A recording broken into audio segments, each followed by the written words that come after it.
আমাৰ ৰেচন কাৰ্ডত এতিয়ালৈকে আমি বিনামূলীয়াকৈ চাউল দি আছোঁ। 1 অক্টোবৰৰ পৰা আমি ৰেচন কাৰ্ডত দালি দিম, চেনি দিম আৰু নিমখ দিম। দালিৰ দাম বজাৰতকৈ 25 টকা কম হ'ব, চেনিৰ দাম বজাৰতকৈ 25 টকা কম হ'ব, নিমখৰ দাম বজাৰতকৈ 10 টকা কম হ'ব।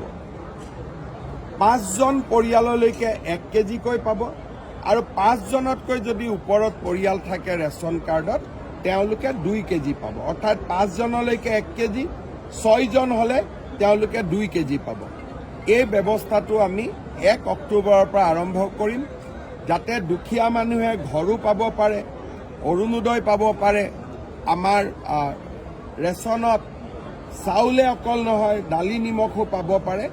এই গোটেই ব্যৱস্থাবিলাক আমি কৰিছোঁ আৰু দুখীয়া মানুহ উপকৃত।